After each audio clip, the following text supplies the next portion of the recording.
Okay, about a week or two ago, I had a poll up on my community tab asking you all about different tier lists I was thinking of doing. I wanted to revisit some classic bands, and I already did Black Sabbath, I think 2 weeks ago, and I did Godsmack, and now I'm going to be doing Judas Priest. It's a big discography. I know they have a new one coming out this year, hopefully, and if that happens, maybe I'll revisit it. But right now, let's do this tier list.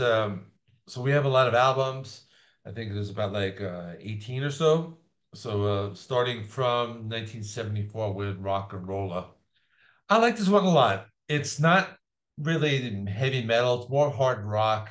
There's some like psychedelic stuff, but I like the guitar riffs. I think those really work well in this album. I like the songs "One for the Road," and that has a really cool riff. "Rocka Rolla" that has a nice groove to it, and "Run of the Mill." That's like one of the like longer songs where they kind of do more of that. I guess I'd call it '70s rock. It's not really heavy metal yet. They're going to be doing that on their next album, but I think this one's good. I'm going to put it in good stuff. Next, "Sad Wings of Destiny." I think this is one of the first like proper heavy metal albums. Besides Black Sabbath, this is heavy metal, like setting the stage for 80s heavy metal. This is an awesome album. "Victim of Changes." This is one of like the greatest like longer songs that was ever recorded. And then "The Ripper," that's a really great hard rock, or even like a heavy metal song. That one's really great. "Tyrant," I really love that one. "Epitaph." One of those are rare songs where Rob Halford does more of like this crooning style. I think back in the 70s they were like a little more experimental, but I like this one a lot. And this one is gonna go up high for me. So I have this one up at superb. So I'm putting this up really high. Next, I have "Sin After Sin." This one is good, not as good as "Sad Wings," but it still has that hard rock or 70s heavy metal sound. A lot of good stuff on it. I like the cover song "Diamonds and Rust." That one, it's a song I've always liked. I always thought they did that very well. And I like "Dissident Aggressor," which was a song I first heard from Slayer when they covered it back in 1988 on "South of Heaven." I actually didn't know it was a Priest song back then, but I like this one a lot. So "Sin After Sin" is gonna go up in good stuff, maybe above "Rock and Roller" like that. So I mean, there's some stuff that's like not great, but I think it's like really worth it to be in that category. And then "Stained Class," which I just reviewed. I just had an anniversary not too long ago. So you can look that on my channel.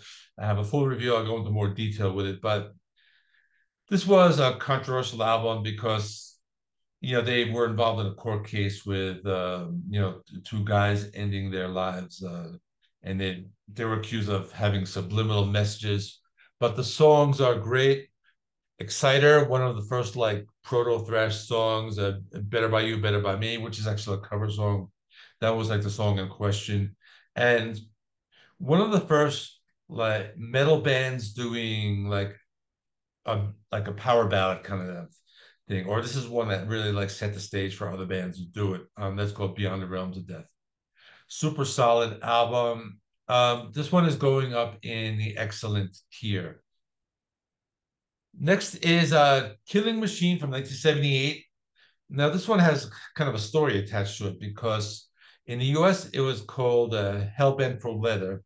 They wanted to avoid that name, "Killing Machine," only because around the same time there was a school shooting in Cleveland. And I just heard about this. I just read about this right now or just recently. And what's interesting, it was actually a girl who did the shooting. They killed 8 children, a police officer, I think the custodian, and the principal. And this girl was 16 years old, and she was convicted, charged as an adult, given 25 years. And this was back in 1979. So obviously she's been up for parole, but every time she goes up for parole, she like doesn't get it. So she's still in jail. So that I found that very interesting. As for the album, Lots of good stuff. Delivering the Goods, I like that one. Hellbent for Leather, really great song. The Fleetwood Mac cover, Green Man Alicia, I like that one a lot. Before the Dawn, that's one of the more laid back tracks. I like that one a lot. And the one song I don't like is Evening Star, and that one's gonna like keep it down a little bit, but it's still good stuff. And I'm gonna put this up here behind Rocka Rolla. Next is British Steel from 1980. This is like the typical heavy metal album. I think this is when they really made the change of maybe simplifying their songs and going for a more straightforward metal sound. I guess you can call this like one of the first examples of like the Black Album. Like this is like them doing straightforward metal, more commercial, but really catchy songs. Breaking the Law, Metal Gods, Living After Midnight. This one's really good. I've heard mixed reviews about this one. You know, some people think it's a little overrated, but I think it's pretty good. I'm going to put it in excellent right behind Stained Class. Now, in 1981, they released Point of Entry, and this one they really like took a step back, had a more of a rock sound. I guess something more similar to like Rocka Rolla. This one, I've heard people say they liked it a lot. This one I don't like that much. Heading Out to the Highway is a good song. Hot Rockin's a pretty good song, but otherwise, this one I could never get into this one. I think it's just the songs are not as great. I think there's a couple like bonus tracks which were okay, but it's I'm not gonna say it's bad, but I'm gonna put this down low in the decent tier. And there's gonna be a couple others in that tier, so we'll see how that moves around. Then in 1982, they made a great comeback with Screaming for Vengeance. This is one of the most powerful and best albums. Hellion, Electric Eye, Screaming for Vengeance. You've Got Another Thing Coming. This is just straightforward, really great guitar riffs, straightforward, heavy metal. This is like 80s heavy metal. This is like what it's all about. So this one is definitely gonna go up, but I'm gonna put it like right behind Sad Wings. Then they followed this up with Defenders of the Faith. Another really good one. You got Free Will Burning, The Sentinel, Love Bites. I like that one a lot. That one's like really a cool, almost like a power ballad. And Some Heads Are Gonna Roll. This one I find to be on par with Screaming for Vengeance. Those ones kind of flip back and forth for me. I'm gonna put it in Superb. I'm gonna put it a little bit above Screaming for Vengeance. I think I like it like a little more. I think like songs like Love Bites gonna that does it for me. Now the next one's gonna be very controversial because I like this album. It's Turbo in 1986. This one is more of a glam metal album, but I felt they did it very well. The songs are really super catchy. They're really good. Got Turbo Lover, Locked In Private Property, Parental Guidance, Out in the Cold. These are like really sing-alongable songs. They use those like guitar synthesizers that kind of give it that unique sound. I really like this album. I know some fans hate this. Some fans will like put this like low, but I'm gonna put this high. I'm gonna put it in excellent, but all the way up the top, and that's gonna be like controversial in itself, having it above Stained Class. But you know what? This is my list, and this is what I'm gonna do. I really enjoy this album. I go back to it often. Okay, next is Ram It Down from 1988. 1988 was like one of the peak years of heavy metal. Like every major band put out an album from Metallica, Megadeth, Slayer, Anthrax, Iron Maiden. Like almost every band had like a really great album in 1980. But this one, it just wasn't as good. It has its moments. There's some good stuff on it, but for some reason I guess they didn't really find the great. They didn't really have great songwriting on here. The songs aren't that good. I remember this one very well. I remember like watching Johnny Be Good, the cover song on MTV's Headbangers Ball, one of the first like music videos that I ever saw from Judas Priest. That one is I never liked that one a lot. I like the song "Ram It Down," this title track, and I like "Blood Red Skies" a lot.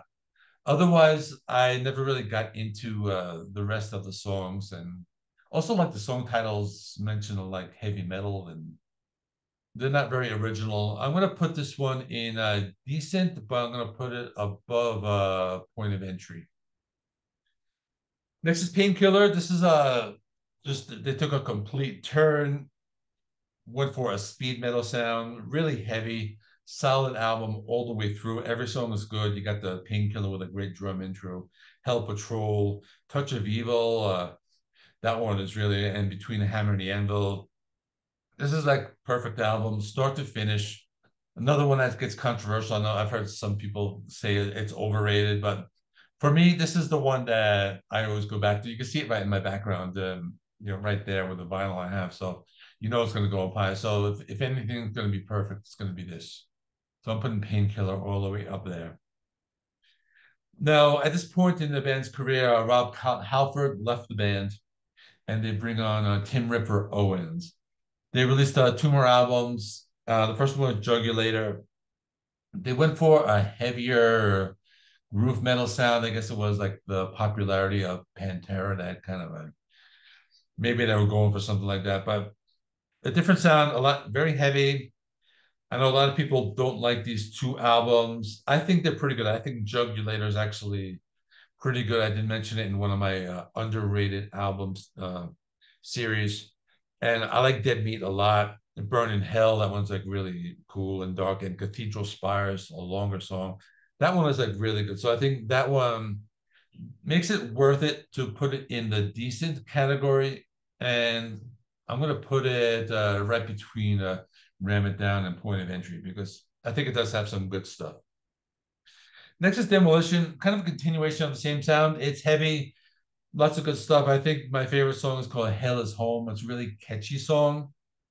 I don't think it's terrible. It's one I go back to at times. It's good if you're looking for something heavier, more that groove metal sound.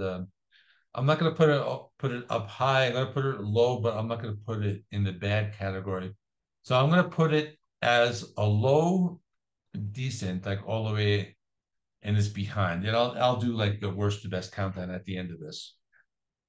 Next is Angel of Retribution from 2005. This is the return of Rob Halford. And for me, I think this is like a continuation of Painkiller, even though it came out 15 years later. This album is really good. I didn't like it at first, but this is one that really grew on me a lot, after time. So we had opening track Judas Rising. That one's really good. A Deal with the Devil. That was really great vocals. It's very heavy. There's lots of energy. There's a 13-minute song called Loch Ness about the Loch Ness Monster. I think it's really good. It just has some catchy chorus. I mean, I think it works as a song. So this is a very solid album, and I'm going to put it up high. I'm going to put it up in the superb category, right behind Screaming for Vengeance, because I think like that's how good it is. I think it doesn't. This one doesn't get a lot of attention, but I think it's like really good. Now we come to 2008, Nostradamus. This is I think this is like the Judas Priest equivalent of like The Astonishing by Dream Theater. A super long album. It's boring. There are a couple of good songs. It's 1 hour and 42 minutes of music. There's 23 songs. I can pick out like three that I liked. Prophecy, Revelations, and Nostradamus. A lot of it's just filler. It's a concept album about Nostradamus, which is something that I do find interesting because it's something I'm interested in, but it's one of those albums that just feels very tedious to listen to front to back. So if anything's gonna go in this bad category, it's gonna be this one. There's only a couple of redeeming songs, but it's a really difficult album to just kind of listen to front to back. It is boring for me. Next is Redeemer of Souls. This one I liked a lot when it came out, but then over time I think it dropped a few points. I think it just has some filler, but there's some songs I like a lot, like Halls of Valhalla, March of the Damned, I like a lot. And then there's a bonus disc with a couple songs I like called Snakebite and Creatures. I think I like those ones better than the songs on many of the songs on the normal disc, which is an hour long in itself, but with the bonus disc, it's like close to 90 minutes. So another one that's like a really long album that doesn't need to be that long. So they really could have trimmed the fat in this one. But with the good songs, I think it's definitely worth it. worth a listen. I'm gonna put it in good stuff, but I'm gonna put it at the bottom of good stuff. And last is Firepower. This one is actually celebrating a 5 year anniversary, and I'm gonna do a full review of this one. I think it came out on March 9th, 2018. It's already been 5 years. So they're definitely due for another one. It's an awesome album. This one's going up like really high because this is a really great. I'm gonna call it a comeback, even though like the a couple albums were in this superb category. But this is awesome. Firepower, Lightning Strike, Evil Never Dies, Never the Hero, Spectre, No Surrender. This is a really solid album. I mean, this is like one of the best like later year albums for like a legacy band. We don't really get that a lot. So this one's going to go up very high. I'm going to put this up in a superb category, and I'm going to put it right. I'm going to put it right here. I think like these are all like very close, and that's it. So we'll when they review when they release a new album, we'll see where that goes. I'll probably redo this again. I mean, so far there's no news or date of it, but it's most likely going to be this year. So in last place we have Nostradamus, and then Demolition, and then Point of Entry, Jugulator, Ram It Down, Redeemer of Souls. Then this one, Killing Machine, Rocka Rolla, Sin After Sin, Hellbent or whatever this one's called, British Steel, Stained Class, Turbo, and then we got some couple new ones, Angel of Retribution and Firepower, and then there's two classics, Screaming for Vengeance and Defenders of the Faith. And I ranked at number two. I have their second album, Sad Wings of Destiny, and my number one is Painkiller. That's always going to be number one. So let me know in the comments how you would change this. Where would you move different things? Give me your ranking from worst to best. You can do it like just like front to bottom. That is all. Here's the list of anniversary reviews you can check out, and see you in the next one.